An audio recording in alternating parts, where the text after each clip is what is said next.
Can be located underneath the bench sheeting along the windows of the port and starboard sides. Just lift the bench sheets and there your life jackets will be.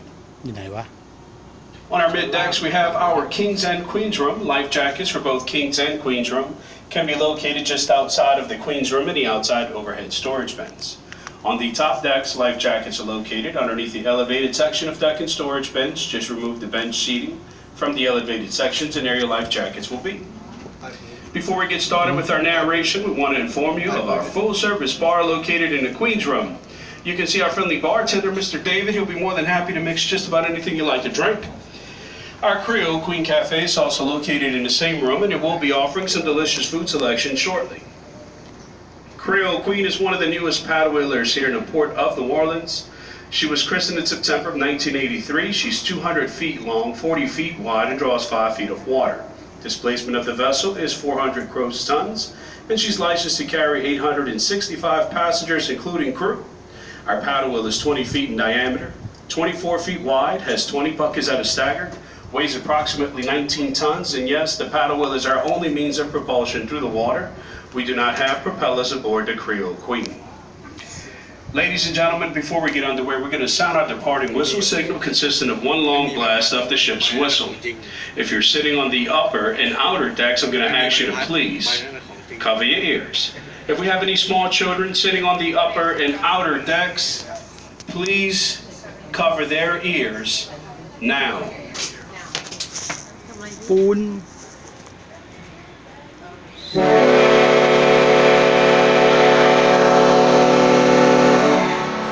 Ladies and gentlemen, we're going to turn the microphone over to our historian and narrator on board, Mr. Charles Chestnut. He's going to give you an interpretive narration of the Battle of New Orleans and some of the events that led up to this battle.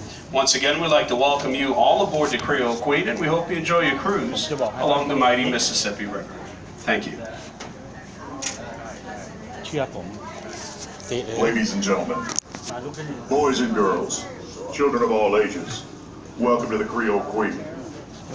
My name is Charles. I will be the historian, the narrator today for our trip through the Chalmette battlefield. Just to reiterate one of the points the captain just made, we are going to be traveling one of the mightiest rivers in the world. In point of fact, we will be traveling almost directly over the deepest part of that river.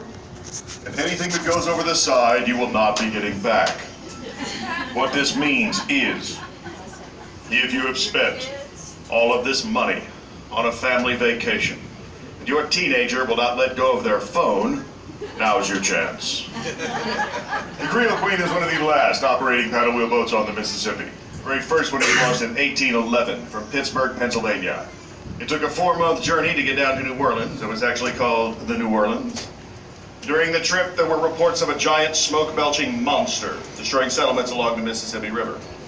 This was not a big deal until the earthquake of 1811 actually did destroy some settlements along the Mississippi and prompted some of the local Native American tribes to attack what it looked like a monster that had made the ground move. So on that very first trip, there were Indian attacks, earthquake refugees, onboard fires, fights, a 1-month delay from low water. A baby was born.